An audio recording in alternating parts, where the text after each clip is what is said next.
जय श्री राम, राधे राधे। स्वागत है संस्कृति विद्या एकेडमी में, जहां शिक्षा के साथ जुड़ता है संस्कार, संस्कृति और आध्यात्मिक ऊर्जा। तो चलिए, आज हमारे अतीत भाग 3 जो कक्षा 8 की पाठ्य पुस्तक है सामाजिक विज्ञान, हम उसमें चैप्टर 3 पढ़ने वाले हैं, ग्रामीण क्षेत्र पर शासन चलाना। बहुत ही महत्वपूर्ण टॉपिक है और के जितने भी प्रश्न हैं, जो भी प्रश्न इस चैप्टर में हैं, हम उन सभी प्रश्नों का उत्तर करेंगे। तो सबसे पहले समझ लेते हैं कैसे एक कंपनी दीवान बन गई।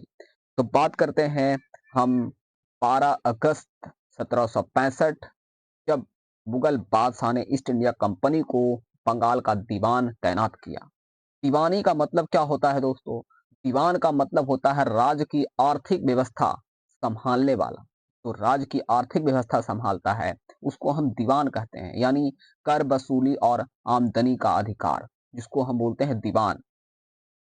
तो जो मुगल बादशाह, उन्होंने क्या किया, ये ईस्ट इंडिया कंपनी को बंगाल, बिहार और उड़ीसा की दीवानी सौंप दी। दीवान बनने के बाद ईस्ट इंडिया कंपनी जो है बंगाल क्षेत्र के आर्थिक शासक बन गई। जमीन से कर वसूलने का पूरा अधिकार मिल गया। अब कंपनी को ग्रामीण इलाकों शासन चलाना था। अब कंपनी को यह सोचना पड़ा कि जमीन से ज्यादा आमदनी कैसे जुटाई जाए, आगे बढ़ते खर्चों को कैसे पूरा किया जाए। ग्रामीण क्षेत्रों पर असर पड़ा। कंपनी का मुख्य उद्देश्य था से ज्यादा पैसा कमाना। इसके लिए किसानों से कर बढ़ा दिया गया, खेती की व्यवस्था पर सख्ती की गई। आम किसानों की हालत धीरे धीरे खराब हो गई। कंपनी व्यापारी से शासन तक जो था, ये बात हुई। ईस्ट इंडिया कंपनी पहले सिर्फ एक व्यापारिक कंपनी थी, लेकिन दीवानी मिलने के बाद वह व्यापारी और शासन दोनों बन गई। अब क्या था, अब उसे शासन भी चलाना था, व्यापार भी करना था और मुनाफा भी। तो दोस्तों, 1765 में दीवानी मिलने के बाद ईस्ट इंडिया कंपनी की ताकत बहुत बढ़ गई। यहीं से भारत में अंग्रेजी शासन की नींव और मजबूत हुई। दोस्तों, इस चैप्टर से जितने भी प्रश्न हैं, उन सभी प्रश्नों को हम यहाँ करेंगे। तो चलिए, हम वीडियो को शुरू करते हैं। अगर आपने अभी तक हमारे चैनल को सब्सक्राइब नहीं किया है, तो प्लीज दोस्तों हमारे चैनल को सब्सक्राइब कर लीजिए और बेल आइकन को दबा दीजिए, ताकि जब भी मैं वीडियो डालूं तो आप तक नोटिफिकेशन पहुंच पाए। चलिए, वीडियो को शुरू करते हैं। तो सबसे पहला प्रश्न है ना, जो निम्नलिखित के जोड़े बनाए। तो निम्नलिखित के जोड़े क्या हैं? तो यहाँ पे आप सही उत्तर देख सकते हैं। एक है जिसका है ऑप्शन नंबर 2, रैयत। रैयत किसान को कहा जाता है। बी का 1 हो गया महल, ग्राम, समूह, है ना। नीज, नीज का मतलब है बागान मालिकों की अपनी जमीन पर खेती। और डी जो है वो है 3, रैयती, यानी रैयतों की जमीन पर खेती। तो ये इस प्रकार से सही उत्तर होगा। अब है आगे, रिक्त स्थानों को भरना है। तो रिक्त स्थानों को भरेंगे। तो यूरोप में वुड उत्पादों को नील से अपनी आमदनी में गिरावट का खतरा दिखाई देता था। यह है 18वीं सदी के आखिर में ब्रिटेन की नील की मांग औद्योगिक क्रांति के कारण बढ़ने लगी। और वह है बोर्ड की खोज से नील की अंतरराष्ट्रीय मांग पर बुरा असर पड़ा।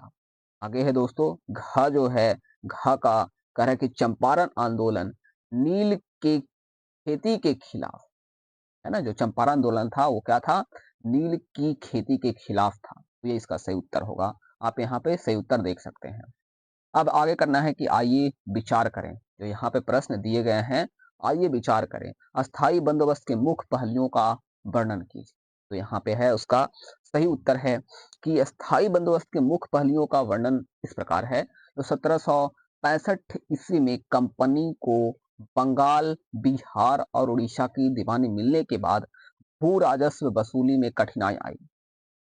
इस समस्याओं को हल करने के लिए 1793 में लॉर्ड कॉर्नवालिस ने अस्थाई बंदोबस्त बंदोबस्त लागू किया। हाँ, कौन किया? तो अस्थाई बंदोबस्त कौन लागू किया है? तो ये किया है लॉर्ड कॉर्नवालिस। लॉर्ड कॉर्नवालिस ने अस्थाई बंदोबस्त लागू किया। इसकी मुख्य विशेषता थी, इस व्यवस्था में भूमि की नीलामी की गई और सबसे अधिक बोली लगाने वाले जमींदार बनाया गया। जो सबसे ज्यादा अधिक बोली लगाया उसी को जमींदार बनाया गया। भूमि का स्वामी जमींदारों को माना गया और किसान को नहीं माना गया। जमींदार द्वारा दिया जाने वाला जो लगान था लंबे समय के एक निश्चित कर दिया गया, लंबे समय के लिए निश्चित कर दिया गया और उसकी वसूली की जिम्मेदारी जमींदारों पर थी। समय पर लगान न देने पर भूमि नीलाम करने और जेल का प्रावधान था। यह व्यवस्था बंगाल, बिहार, उड़ीसा में लागू हुई ना। उसके प्रभाव क्या पड़े तो इससे अंग्रेजों को निश्चित राजस्व और एक वफादार जमींदार वर्ग मिला, लेकिन किसानों की स्थिति खराब हो गई और कृषि पर नकारात्मक प्रभाव पड़ा। इस तरीके से है ना, ये इसका अस्थायी बंदोबस्त के मुख्य पहलू थे। अब हम आगे चलते हैं। दूसरा प्रश्न, महालवारी व्यवस्था अस्थायी बंदोबस्त के मुकाबले कैसे अलग थी? तो महालवारी व्यवस्था और अस्थायी बंदोबस्त के कई महत्वपूर्ण अंतर थे, है ना, जिसमें अस्थायी बंदोबस्त में भूमि को बोली लगाकर जमींदारों को दिया जाता था, जबकि महालवारी व्यवस्था में गांव की भूमि का सर्वे किया जाता था, है ना। अस्थायी बंदोबस्त में लगान देने की जिम्मेदारी जमींदार की होती थी, पर जबकि महालवारी व्यवस्था में यह जिम्मेदारी गांव की मुखिया पर होती थी, है ना। अस्थायी बंदोबस्त में भूमि का स्वामी जमींदार माना जाता था, है ना, जबकि महालवारी में पूरी गांव को भूमि का स्वामी माना गया। अस्थायी बंदोबस्त में लगान निश्चित होता था, लेकिन महालवारी में फसल के उत्पादन अनुसार लगान घटाया या बढ़ाया जा सकता था। अस्थायी बंदोबस्त में लगान पहले लिया जाता था, जबकि महालवारी में फसल कटने के बाद लिया जाता था। अस्थायी बंदोबस्त बंगाल, बिहार और उड़ीसा में लागू था, जबकि महालवारी व्यवस्था उत्तर पश्चिम भारत में 1822 में लागू की गई थी। तो इस प्रकार दोनों में महालवारी व्यवस्था और अस्थायी बंदोबस्त में इस तरीके एक दूसरे से ऐसे अलग थे। ठीक है। अब है पांचवा प्रश्न, रैयत नील की खेती से क्यों कतरा रहे थे? जो रैयत थे उन लोग नील की खेती से क्यों कतरा रहे थे, क्यों भाग रहे थे? तो रैयत नील की खेती से इसलिए कतराते थे क्योंकि यह खेती उनके लिए नुकसानदेह थी। 18वीं सदी के अंत यानी लगभग 1780 के बाद ब्रिटेन में औद्योगिकीकरण शुरू होने से नील की मांग बढ़ गई और 1783 से 1789 के बीच दुनिया में नील उत्पादन घट गया। इसलिए अंग्रेज भारत में नील की खेती करवाने लगे। किसानों को नील के लिए अग्रिम ऋण दिया जाता था, लेकिन उसकी शर्तें बहुत कठोर थी। नील की खेती से धान की फसल तथा जो मुख्य खाद्य फसल प्रभावित होती थी और एक बार नील उगाने के बाद भूमि उपजाऊ नहीं रहता था। अगर एक बार नील की खेती हो जाती थी तो वहां पे कोई भी फसल नहीं उगता था। धान की फसल जो प्रभावित होती थी नील की खेती के बाद, तो इस तरीके से नील खेती के बाद भूमि जो था उपजाऊ नहीं रहती थी। अंग्रेज नील को बहुत कम दाम पर खरीदते थे और किसानों पर जबरदस्ती खेती करवाई जाती थी, है ना। किसानों को जबरदस्ती खेती करवाता था। कर्ज भी बहुत खत्म नहीं होता था, इसलिए किसान नील की खेती नहीं करना चाहते। इस प्रकार से, है ना, रैयत नील की खेती से कतरा रहे थे। इन परिस्थितियों में बंगाल में नील का उत्पादन धराशायी हो गया। तो बंगाल में बिहार का उत्पादन इसलिए खत्म हो गया क्योंकि किसान नील की खेती नहीं करना चाहते थे। नील और धान की खेती एक ही समय पर होती थी, इसलिए किसान धान उगाना ज्यादा जरूरी समझते थे।